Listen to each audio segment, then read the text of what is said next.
Hello there. It's over. The Tories are fighting for survival as these local election losses just pile up.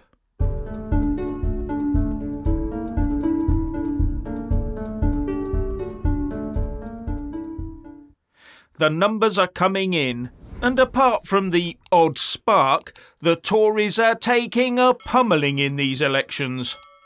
No wonder Keir Starmer is preening himself across the press and telling his team to prepare for government when the country will then move hard left from Tory pink to Labour red. And with 18 months give or take until the next general election, every stumble Rishi Sunak and his team makes will only set them back further. And there will be no Boris comeback to save them. And none of the PM's pledges about halving inflation, growing the economy, reducing the national debt, getting NHS waiting lists down, and those never-fulfilled promises to stop the small boats, none of that will help Sunak or the Tories. They will never live down the Boris and Liz mistakes, and they will never live down filling their ranks with socialists, and they will definitely not recover from Sunak and Hunt's high tax and high cost of living policies. So a Labour victory is all but baked in for 2024, when we'll replace a socialist Tory party with a more socialist Labour party, probably shored up by a resurgent socialist Lib Dem cadre. And the Lib Dem leader, what's his name, is now not ruling out a Labour-Lib Dem coalition, because the two parties benefiting most from this are Labour and, Ed Davies' Lib Dems. But the Tories will be lucky to survive. After all, what's the point of them? We don't need another Labour Party. Now the Labour, Lib Dem and Green leadership will all be feeling like the cat that got the cream. Not because they might get more seats and more power in the next general election. No.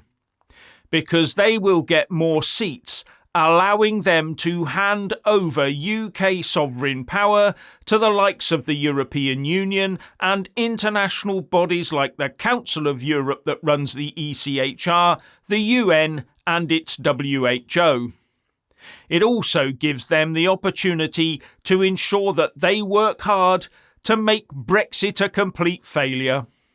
That way they can get paid and take the kudos of rule by rubber stamping bits of paper coming down from on high, just like they used to do with Brussels diktats. And when it all goes wrong, they'll blame international law. The international laws they sign us up to in the first place. These people don't want to make policy for the UK to make our lives better. No, the intent of the left is to join in with a more global way of running things for the benefit of others, but to the cost of the UK taxpayer. And this way, they hope, the UK voter will eventually lose all say over what the now global socialist system can do to them in their own country.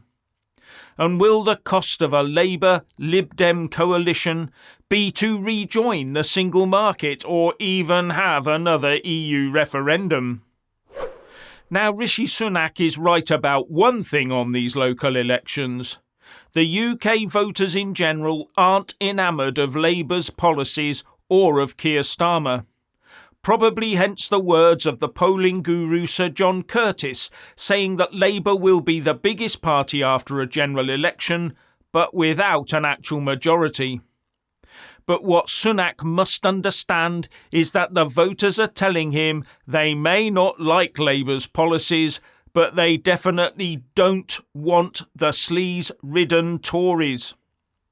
But what should be far more worrying is that this socialist-leaning Tory government has failed the voters, and as a result we're going to see an even more left-wing government replace them. And there is nothing on the centre-right to counterbalance this. Just look at today's results. Labour and the Lib Dems will take this as a signal that the right has been defeated and take it as a green light to impose their progressive vision of redistribution of wealth. Not just within the UK, but out of the UK into the rest of the world. It'll be reparations for all. And we'll go from a party that pretends to protect our borders to a government that openly detests borders, except those around the imprisoning 15-minute net zero neighbourhoods that they will set up with gusto. You think the green agenda is nation-destroying right now? An openly left-wing mob would be 10 times worse. And bear in mind, the Green Party is also making ground today. Now let's take a closer look at those Tory Sunak pledges. 1. Halving inflation. That would get it down to a still unacceptable 5%. And who allowed it to get there in the first place? 2. Growing the economy. How is ratcheting up the effective tax rate for everybody going to do that? 3. Reducing the national debt. The Tories increased that from about 680 billion to 2.5 trillion. Anything they do in the next few months is only going to tickle the sides. But if they can get the population of the country up much higher, like they seem to be doing, they can clutch at straws and claim that the debt per capita has decreased. 4. Getting the NHS waiting lists down. With the way these health service strikes are going, I don't see any short-term movement on that one. 5. Stopping the Channel irregular migrants. Neither this government nor a Labour-led one will ever deal with this problem, because they insist on maintaining our membership of international bodies that want to pull our borders down. These pledges are like the guy that broke the Ming vase into little bits, but said, "I've got a bottle of superglue and it'll all be okay in the end." So nothing Sunak and his Tories will do will cut much ice with the electorate going forwards. I mean, aren't those Sunak pledges just something that any competent government should be looking to do as part of the day job? Now, the worst part of these local elections for me is that there is now no effective centre-right presence in UK politics.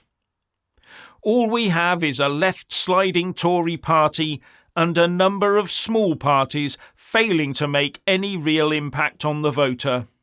Now, some will claim that Richard Tice's Reform Party is leading the centre-right pack and can do the job.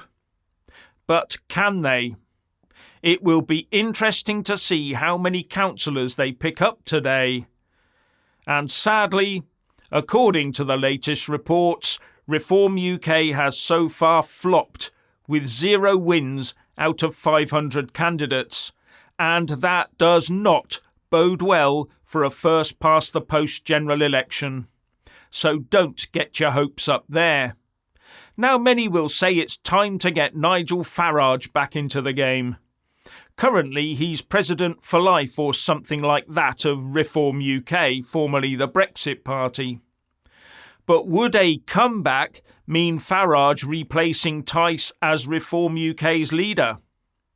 But with the way things are panning out right now, this would be a very late substitution with a mountain to climb.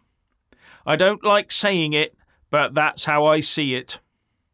The current Tories have laid out a nice socialist path for Labour to take us down, and Starmer will skip happily down it. And the question is, where is the next real UK centre-right leader who can galvanise the country going to come from?